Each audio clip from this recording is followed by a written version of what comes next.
Good morning, dear children. Hope you all are fine by God's grace. Today we are going to discuss about the ventricular septal defect. So, ventricular septal defect, it is an opening in the ventricular septum. That is, it is between the right and the left ventricle, and it allows oxygenated blood to pass from the left ventricle through the opening in a septum.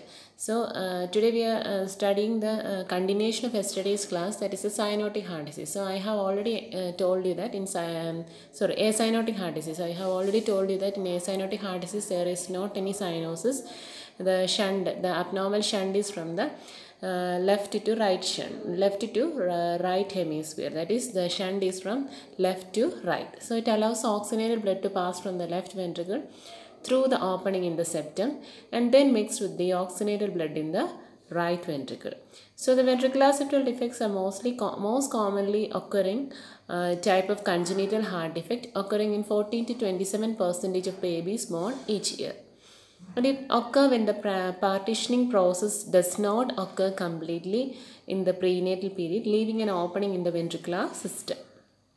So the effects of ventricular septal defect are: when the blood passes through the ventricular septal defect from the left ventricle, a larger volume of blood enters the right side of the heart or right ventricle, and the extra blood passes through the pulmonary artery into the lungs.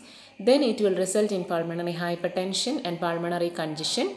Pulmonary artery become thickened and obstructed due to increased pressure.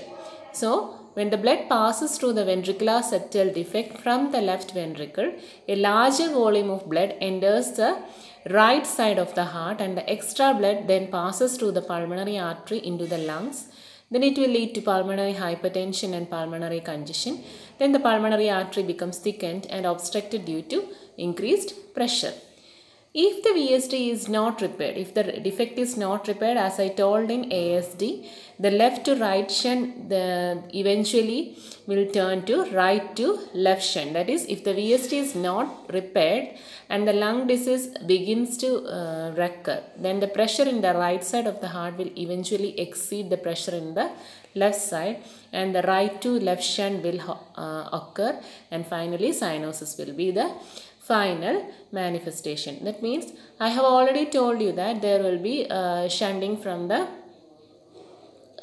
shunt will be a larger volume of blood from the left ventricle enters the right ventricle. That is, at first there will be left to right shunt, but because of the eventual changes in the lungs as well as the right chamber of the heart, it will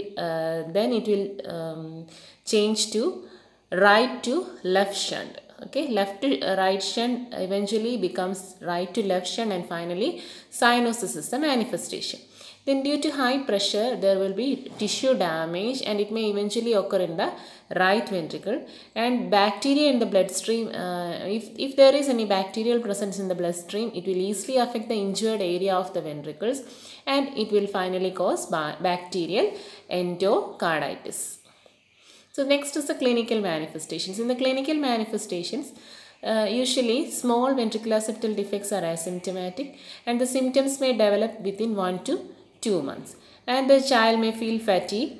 There will be congestive heart failure. It is one of the commonest manifestation. Then sweating, then recurrent chest infections because of the bacterial endocarditis. Then feeding difficulties, then tachypnea, then exertional dyspnea, heavy and congested breathing, then pale and delicate looking tachycardia, then excessive sweating associated with feeding, then poor weight gain, then disinterest in feeding or tiring while feeding.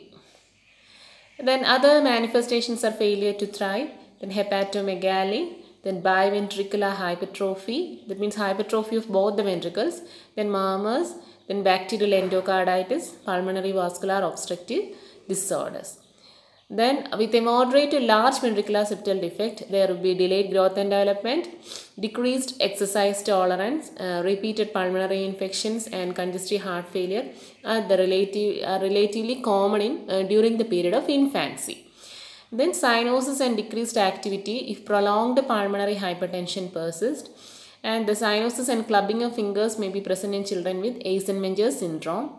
Then precordial bulge, that means bulging of the chest cavity, and hyperactivity may be present with large shunt VSD. Then diagnostic evaluation, we have to collect the history of the child, then physical examination as well as ECG. Then what is a natural history of VSD? How the ventricular septal defects is developing naturally.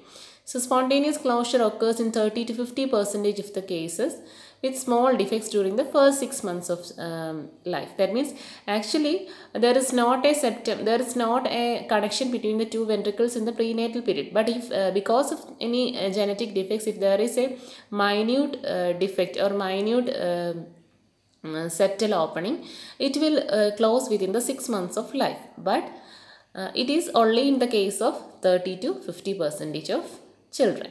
Then congestive heart failure develops in infants with large ventricular septal defects, but usually not until the 6 to 8 weeks of age. So up to 6 to 8 weeks, the child will go without any heart failure. Then pulmonary vascular obstructive disease may begin to develop as early as 6 to 12 months of age in children with large VSDs, but the resulting right to left shunt usually does not develop until the teenage years. Then infective endocarditis rarely occurs. Then management, first is the medical management. In medical management, the treatment of congestive heart failure, if it develops by digoxin and diuretics for 2 to 4 months, then addition of spironolactone may be useful to minimize the potassium loss. Then concomitant use of an afterload reducing agent such as captopril to reduce the afterload. Then frequent feedings of high calorie formulas by either NG2 feeding or oral feeding. It may be helpful to maintain the appropriate nutrition. Since the child is having poor nutritional capacity or they are not tolerating the feeding, you can go for an NG2 feeding. Then anemia, if present, may be treated with oral iron supplements or oral iron therapy. Then no exercise restriction if pulmonary hypertension is not present. Then the maintenance of a good oral hygiene and prophylactic antibiotics against infective carditis are important, because if this is one of the frequently asking grieve reason question, why we are providing oral care to the child with ventricular septal defect or any other congenital heart defects. This is because if the child is having infective endocarditis, it will adversely affect the child if we are not providing oral hygiene. So non-surgical closure of the selected muscular VSD is possible using umbrella device, but this is still in experimental stage. Then surgical management, the indication and timing of the surgical management. Some infants who have large VSD and develop congestive heart failure and growth retardation. If growth failure cannot be improved by medical therapy, the VSD should be operated. Okay. If the child is not gaining adequate weight and if the child's body is not absorbing adequate nutrients, then we have to go for surgery definitely. Otherwise, we can choose non-surgical therapies like closure. So that means use of any other aesthetic machines. So if growth failure cannot be improved by medical therapy, the VSD should be operated on within the first 6 months of life. So if the pulmonary artery pressure is greater than 50% of the systemic pressure, then surgical closure should be done by the end of the first year. Then after 1 year of age, a significant left to right shunt with that means which is with a pulmonary hypertension of at least 2:1 indicates that the surgical closure is needed regardless of pulmonary artery pressure. Then we can give palliative treatment like pulmonary artery banding. Then placing a band around the pulmonary artery to decrease. You can see the diagram in the PowerPoint. We can place a band around the pulmonary artery to decrease the pulmonary blood flow. That means like a rubber band, we can tie a band around the pulmonary artery to decrease the pulmonary blood flow. It increases the resistance to blood flow through the pulmonary artery. Pressure increases in the right ventricle and prevents excess shunting from left to right. That means if the pressure is, if we are applying the band on the pulmonary artery, it will increase the pressure in the right ventricle and it will prevent the shunting from the left to right ventricle. The next is complete repair. In complete repair, the small defects are repaired with a purse string approach. Purse string approach means we are applying a stitch like a purse string. Then large defects are usually require a knitted Dacron patch sewn over the opening. Then both procedures require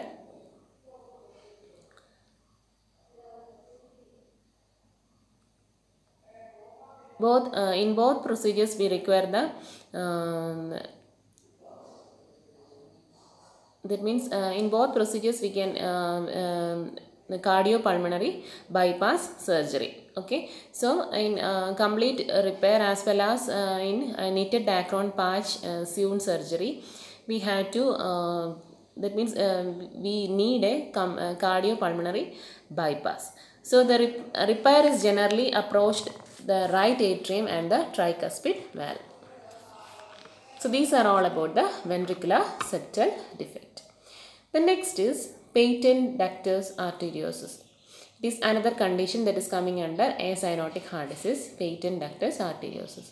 So it is characterized by the connection between. So from the word itself you can understand it is a connection between the aorta and the pulmonary artery, because I have already told you that in the fetal circulation there is a bypass called ductus arteriosus, which is a connection between the aorta and pulmonary artery. So characterized by the connection, it is patent ductus arteriosus, it is characterized by the connection between the aorta and the pulmonary artery. And all the babies are born with their ductus arteriosus. As the baby takes the first breath, the blood vessels in the lungs open and the blood begins to flow to the lungs. The ductus arteriosus is not needed to bypass the lungs. Okay, so in the prenatal period, actually the blood flow is there is no blood flow to the lungs. The lungs is acting. The lungs remain as a rudimentary organ. But after birth, when the child takes the first breath, the blood will flow to the lungs. So in some babies, however, the ductus arteriosus remain open. The opening between the aorta and the pulmonary artery allows the oxygenated blood to pass back through the blood vessels into the lungs. So the patent ductus arteriosus occurs in 6 to 11% of all children with congenital heart defects. So you can see the patent ductus arteriosus in the diagram in the given PowerPoint. Then the effects of patent ductus arteriosus. So patent ductus arteriosus, I have already told you that the oxygenated blood passes from the aorta to the pulmonary artery. The oxygenated blood passes from the aorta to the pulmonary artery and mixes with the unoxygenated blood, which goes to the lungs again. Okay, actually from the lungs, the pulmonary veins are carrying the oxygenated blood back to the where?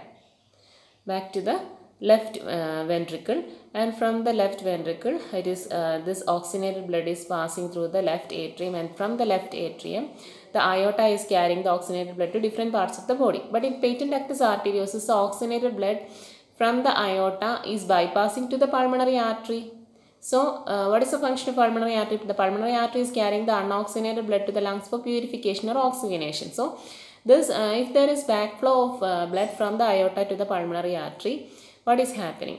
Here the blood will go to the go back, that is it will mix up with the unoxygenated blood and it will flow back to the lungs. So increased blood volume in the lungs and it will lead to pulmonary hypertension and congestion. So further, because the blood is pumped at high pressure through the patent ductus arteriosus, the lining of the pulmonary artery will become irritated and inflamed. There will be inflammation in the pulmonary artery. Bacteria in the bloodstream can easily infect this injured area, and finally bacterial endocarditis.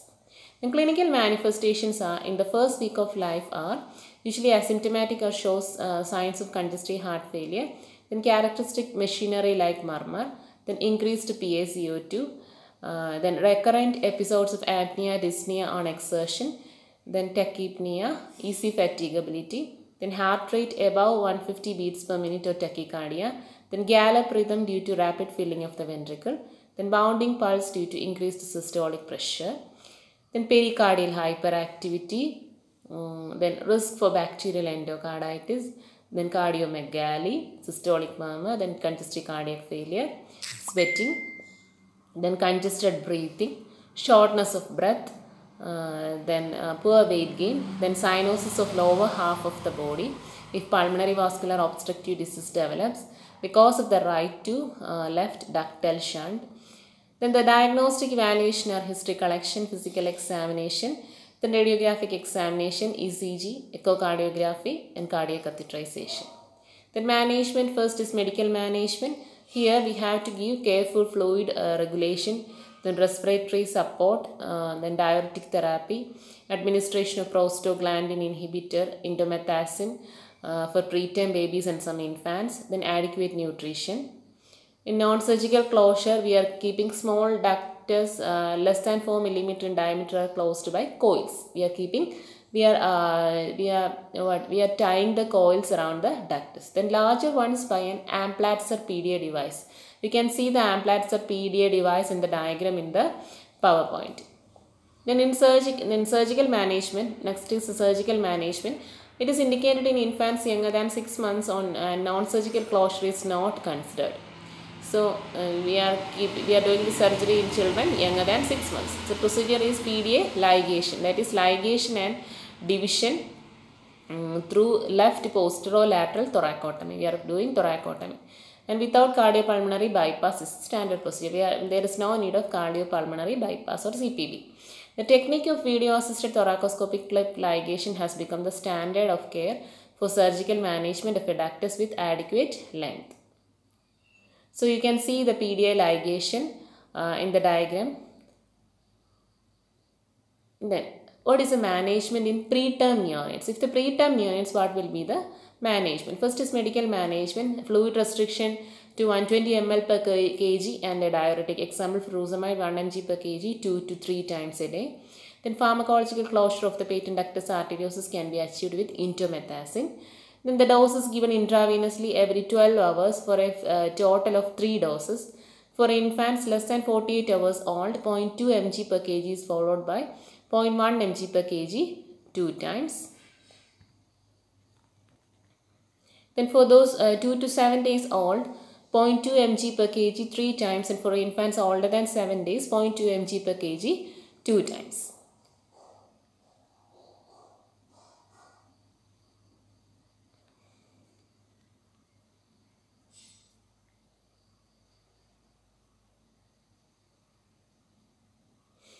The next is pulmonary stenosis. Next we are going to discuss about the pulmonary stenosis. It is the narrowing at the entrance of the pulmonary artery. So the resistance to the blood flow causes right ventricular hypertrophy. Okay, that means due to pulmonary stenosis there will be resistance to the blood flow to the lungs, and it causes right ventricular hypertrophy. Since the pulmonary artery is arising from the right ventricle, there will be stenosis there will be accumulation of blood in the right ventricle, and it will result to right ventricular hypertrophy. Then pulmonary atresia is the extreme form. The total fusion of commissures and no blood flows to the lungs. The commissures or the opening or the opening of the valve, the region where the valves are open become fused, and there is no blood flow to the lungs finally because of pulmonary atresia. In some cases there will be pulmonary atresia. Then right ventricle may be hypoplastic. In some cases the right ventricle may be hypoplastic or small in size. Then the effects are, in pulmonary stenosis it will lead to resistance to the blood flow and leads to right ventricular hypertrophy. Then if right ventricular failure develops, as a result of right ventricular hypertrophy, the child will develop a right ventricular failure, and it will result in increase in the right atrial pressure and reopening of the foramen ovale. Okay, so because of the pulmonary stenosis there is a chance of reopening of the foramen ovale. How? Because of the right ventricular hypertrophy there will be right ventricular failure, and as a result it will lead to increased pressure in the right atrium, and there will be reopening of the foramen ovale between the right atrium and the left atrium, and there will be shunting of unoxygenated blood into the left atrium. It will result in systemic cyanosis. Then the clinical manifestations are, it may be asymptomatic, some had mild cyanosis. Then the newborn with severe narrowing will have cyanosis and characteristic murmurs, cardiomegaly, the risk for infective endocarditis. Then diagnostic evaluation of history collection, physical examination. then X-ray chest, then ECG, echo. Then management include in surgical management in infants transventricular valvotomy or Brock procedure. Transventricular valvotomy or Brock procedure. In children, pulmonary valvotomy with cardiopulmonary bypass. In older children, pulmonary valvotomy. In infants, transventricular valvotomy or Brock procedure. Then non-surgical management is balloon angioplasty. So that's all about the pulmonary stenosis. So by this class we have completed the acyanotic heart disease. Hope you understood the classes well, and if you have any doubt you can ask me in the group. And please make sure that you will attend the class at 11 AM in the Zoom. Okay, thank you so much.